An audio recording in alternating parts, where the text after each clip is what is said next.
Direktur Angkasa Pura I, Danang Sotio, menyatakan pihaknya telah membawa kasus penamparan petugas Bandara Samratulangi ke ranah hukum. Dukungan untuk menindaklanjuti kasus ini juga disampaikan oleh Menteri Perhubungan Budi Karya Sumadi.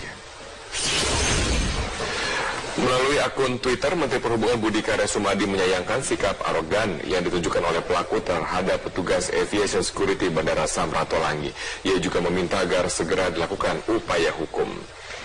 Direktur Angkasa Pura I, Danang Sotio Baskoro menyatakan laporan sudah diproses oleh kepolisian. Petugas bandara yang menjadi korban juga sudah menjalani visum. Menurutnya Angkasa Pura juga memiliki standar operasional tersendiri untuk menangani kasus kekerasan terhadap karyawannya. Untuk kejadian ini, ya, karena sudah ada SOP-nya, begitu ada pemukulan, ya, ini kami berhubungan dengan otoritas bandara, ya. Ini petugasnya dari Kementerian Perhubungan bersama-sama dengan Lanut, ya, kita ke Polsek setempat di Bandara Samratulangi, sehingga di sana diproses, ya, dan ada pemeriksaan. Ya. Petugas kami yang di lapangan ini juga sudah divisum. Tak hanya pihak Angkasa Pura I yang melaporkan insiden penamparan penjaga bandara ke polisi. Pelaku yang diduga memiliki suami polisi berpangkat jenderal juga melapor kepada aparat kepolisian dengan menggunakan pasal perbuatan yang tidak menyenangkan. Polisi berjanji memproses kasus ini dengan transparan. Dua aduan yang diterima polisi adalah laporan yang dibuat oleh korban, petugas Aviation Security Bandara Samratulangi, Manado, Elizabeth W. Hato, dengan motif penganiayaan. Sementara laporan kedua dibuat oleh terduga pemukul dalam video viral di media sosial dengan dalih perbuatan yang tidak menyenangkan. Meski pelaku diduga istri anggota polisi berpangkat Jenderal Bintang 1 Karopenmas Mabes Polri Brigjen Rikwanto menyatakan akan profesional dan memproses kasus dengan transparan. Saya belum konfirmasi, namun siapapun dia, kita bicara hukum, siapa berbuat apa. Jadi kalau di video itu melakukan penamparan, ya, dan yang ditampar itu tidak suka melaporkan, tentunya punya hak untuk melaporkan. Ya, kita proses. Yang sedang kita cari nanti latar belakangnya, ya, tentunya kenapa dia tidak suka ataupun melakukan pemukulan, tentunya ada latar belakang. Nanti kita ambil keterangannya dari saksi-saksi yang ada, termasuk pelapor juga teman-teman.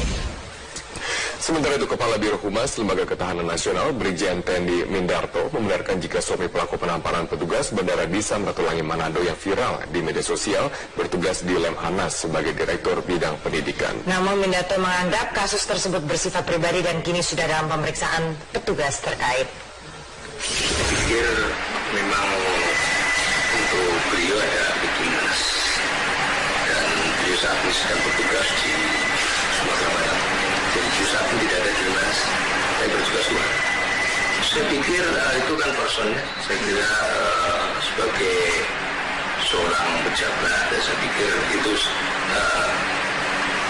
personal di mereka, ya. Jadi kita nanti lihat saja prosesnya bagaimana, dan kita tidak tahu kan, soalnya kan masing-masing juga sudah melakukan pengaduan. Tidak kunjung menemukan titik. Sementara itu pemirsa, dalam konferensi pers yang digelar pasca kejadian penamparan oleh penumpang terhadap petugas AFSEX Bandara Samratulangi Manado, korban Elizabeth W. Hantau ini menyatakan dirinya telah melakukan tugas secara profesional dan sesuai prosedur, sehingga korban mengaku tidak takut jika pelaku akan melaporkan balik dirinya dengan dugaan perbuatan tidak menyenangkan. Saya sudah melakukan seperti yang sesuai prosedur. Kalau mungkin ibunya kurang senang, saya juga kurang tahu. Tapi saya bisa pastikan bahwa sikap saya waktu itu sangat-sangat profesional, memperlakukan selayaknya penumpang. Saya tidak menganggap dia penumpang ini dengan status sosialnya. Yang pasti semua penumpang berhak kami periksa. Ibu ngomong apa? Katanya saya berlaku tidak sopan. Saya sama teman saya berlaku tidak sopan. Tapi saya bisa pastikan saya berlaku profesional.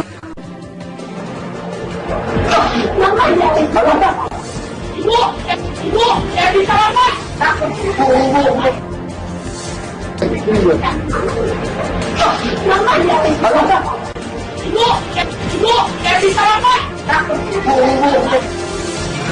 lagi di Newsline, pemirsa. Kepolisian Resort Kota Manado telah menerima laporan atas kasus tindak penamparan yang dialami security Bandara Samratulangi Manado. Kasus akan diproses tanpa pandang bulu. Di mana hari Rabu pagi, korban penamparan telah melaporkan kasus yang menimpa dirinya ke Polsek Bandara. Saat ini kasus diambil alih oleh Polresta Manado. Kapolresta Manado, Kombes Pol Hisar Sialagan, menyatakan polisi telah meminta keterangan dari korban. Meski kasus diduga dilakukan oleh istri seorang jenderal yang bertugas di Mabes Polri, namun polisi tetap melanjutkan proses penyelidikan kasus ini.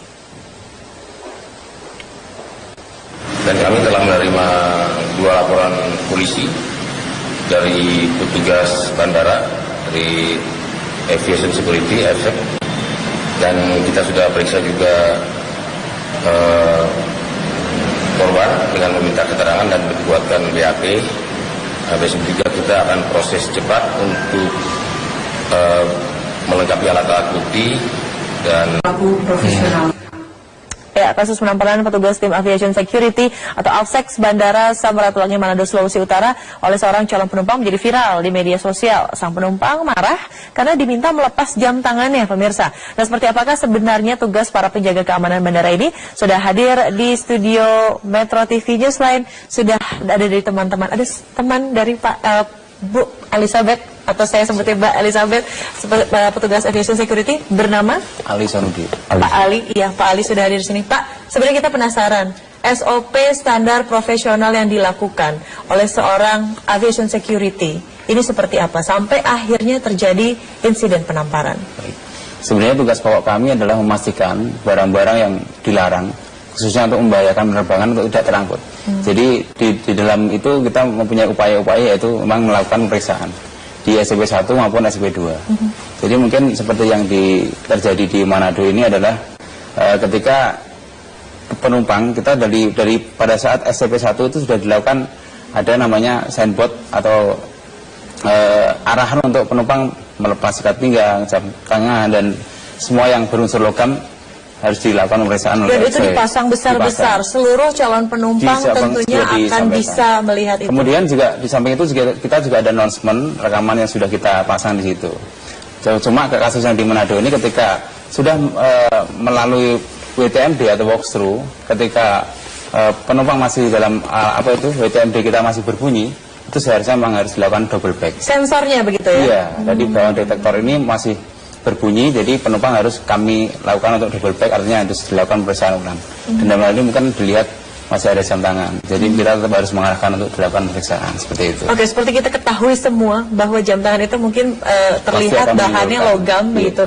Ketika kejadian seperti yang terjadi di Manado, beliau berkeberatan untuk melepas, apa yang idealnya Anda lakukan sebagai petugas? Kami tetap mengarahkan dengan baik, dengan sopan tentunya. Tapi mungkin tentang setiap orang kan mempunyai karakter yang berbeda-beda, jadi tetap kita harus lakukan SOP, Pak. Oke, tapi tetap selama ini pernah ada kejadian serupa, Mas? Ada, tapi mungkin tidak viral ini. Dan tidak berujung dengan penamparan. Baik, jadi tetap kita lakukan baik, karena kan kita juga mempunyai tugas sebagai pelayanan. Apapun itu penumpang adalah customer kami yang harus kita layani dengan baik.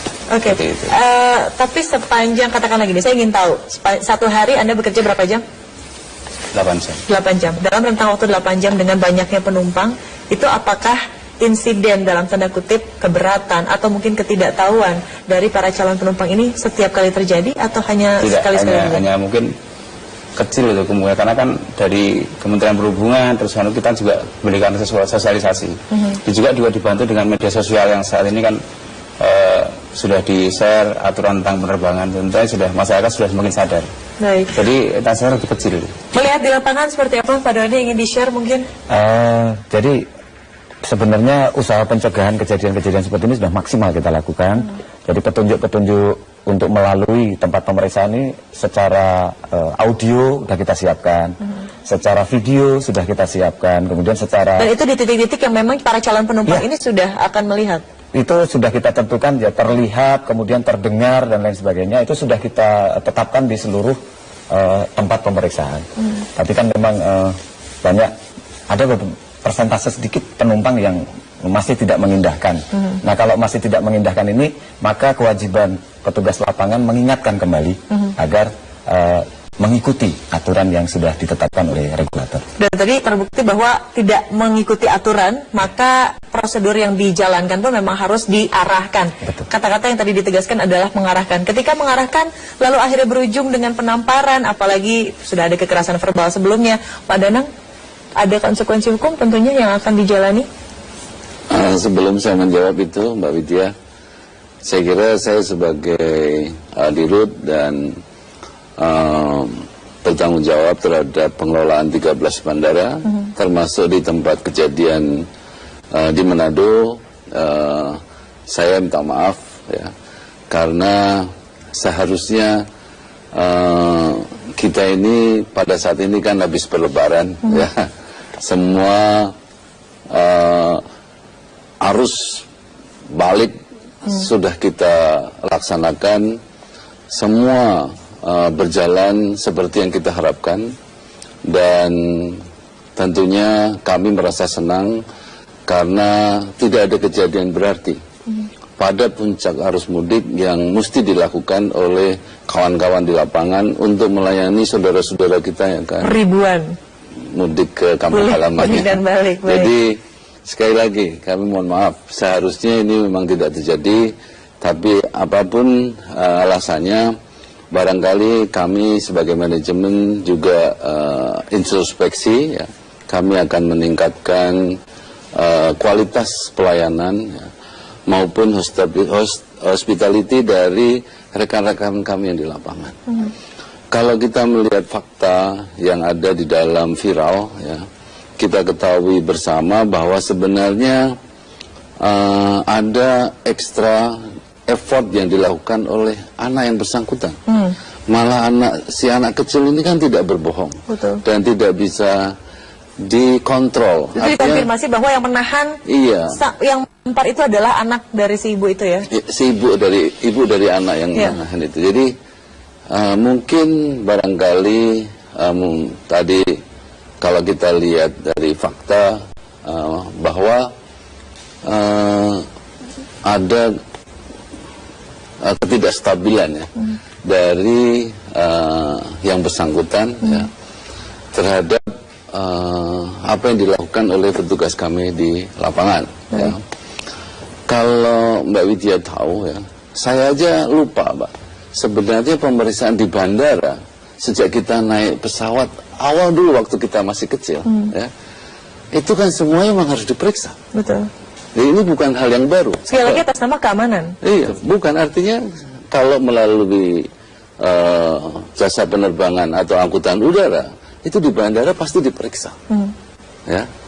Dan saya udah lupa itu, kapan mulai ada pemeriksaan di bandara. Sepertinya sudah menjadi pakem begitu ya. Artinya ini, artinya udah nggak bisa nggak bisa kita itu menolak gitu. Karena tadi seusia saya itu lupa pada saat pertama kali saya masuk bandara, itu kayaknya ya sudah diperiksa. Dan dari dulu begitu-begitu aja ya Pak ya? Dan dari dulu begitu-begitu saja. Ya. Mungkin kita harus husnuzon, ini pertama kali naik pesawat, mungkin kan ada juga orang yang belum tahu, Bapak dari kecil mungkin udah naik pesawat Pak Danang ya kan. Tapi kemarin saya ingin ke Pak Doni. Pak, ini Anda kan sebagai Head of Security, itu kan tadi dikonfirmasi juga dari Kementerian Perhubungan bahwa ada pelatihan cara berkomunikasi, pelatihan cara untuk bagaimana menghandle orang ketika katakanlah emosi. Bahkan ada informasi masuk ke redaksi kami, ada sedikit gangguan psikologis begitu yang sedang dialami. Itu pelatihannya seperti apa? Apakah di-refresh setiap 3 bulan sekali, 6 bulan sekali, atau seperti apa Pak Doni? Ya, jadi dari program direktur kami, direktur operasi, kami membuat suatu gerakan yang namanya gugus kendali mutu. Dari sini kita membongkar skill teman-teman itu tidak hanya sebagai pengamanan, tapi juga sebagai pelayanan. Nah ini kita meningkatkan soft skill mereka, bagaimana cara mereka berkomunikasi, tatapan wajah, kemudian cara berdialog yang benar, sampai cara penanganan pun ada yang bersinggungan dengan penumpang, maka tidak boleh dia yang menyelesaikan, harus ada pihak kedua supaya mereda. Pihak kedua ini dari teman sendiri, mengambil alih supaya menurunkan tensi kemarahan. Kemarin kejadiannya kan ribut dengan yang pertama, pihak kedua baru turun sudah langsung kepukul gitu. Nah ini sebenarnya sudah kita tetapkan di dalam pakem SOP bahwa mengurangi tensi benturan, maka ketika ada keributan akan ada pihak kedua yang masuk. Yang akan membantu. Iya. Kemudian apabila tensi ini naik kembali, maka ada pimpinannya dia yang namanya squad leader yang akan mengambil alih. Oke. Untuk supaya tidak terjadi benturan. Saya ingin lebih lanjut lagi yang tiap hari ya ketemu sama penumpang dengan berbagai permasalahan, persoalan. Anda tentunya diharuskan untuk tetap sabar. Kata-kata yang ditekankan adalah selain bertugas sebagai pengamanan, tapi juga pelayanan. Bentuk pelayanan apa yang menurut Anda paling ideal sebetulnya yang juga harus dikomunikasikan dengan para calon penumpang supaya enak